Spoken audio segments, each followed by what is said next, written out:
All right, let's talk about this play. This was a huge play in the football game. First, let's just set the stage. So, Harrison Butker is lining up for a Super Bowl record 57-yard field goal. Jake Moody just hit a Super Bowl record field goal earlier in this game, and now Butker trying to break that record. So, all to what, just right off the bat, if Butker makes this kick in general, it's a really impressive kick, right? But again, he's Harrison Butker. It's in a dome. You're kind of expecting him to make it, as crazy as that sounds. However, right when this play begins, now you're not so sure because it's a high snap. And here's the real issue with the the fact that it's a high snap. For Butker, you don't exactly know what's going to happen. Usually you have a little bit longer to say, okay, yeah, that's where the ball is, and you can just kind of do your normal thing. Now for Butker, he kind of has to hesitate because he doesn't know exactly when the ball is going to get there. The timing has been disrupted, which is a big deal.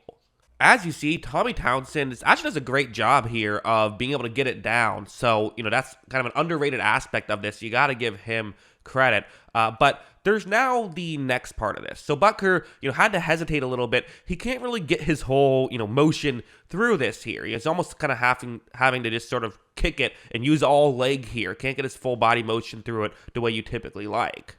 Because of that, what he's going to now decide to do is just go for a full line drive kick, which you kind of have to do a little bit anyway for a 57-yarder, right? You can't just completely have it at the arc you usually like. You have to get it there. But the concern with that is it makes it a lot easier for it to be blocked. This angle shows, look at how close this was to getting blocked. I mean, again, this is largely just luck here. I mean, you're kind of saying, you know what, I'm taking the chance to avoid a block and just happens to go directly through a couple of 49ers players, which is, obviously, if I'm one of those 49ers players, that's keeping me up at night, being that close to getting a block. Nothing you can really do, though. Again, it's not like good or bad luck on either side, really. It's just like you just kick it there and hope it works out, and it worked out.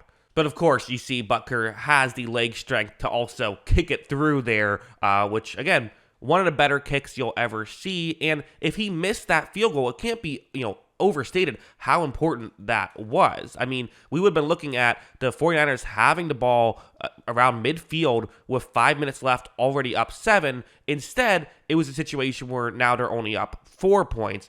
This could have legitimately been a 6-point swing or maybe even more. Not to mention if it was blocked, well, maybe if there's a return and, it's even better field position. Like maybe it's a touchdown for the 49ers. Who knows? But the play works out. Incredible stuff by everyone involved except for the long snapper. Some weird snaps in this game. James Winchester got to be happy that Butker kind of bailed him out there. But hey, he's a long snapper. I'm sure no one gives you credit for all the snaps that you hit. You gotta hit these ones though too. But anyway, interesting play. That's what I think. What do you think? Let me know in the comments below. Always love hearing from you. And of course, as always, thanks for watching.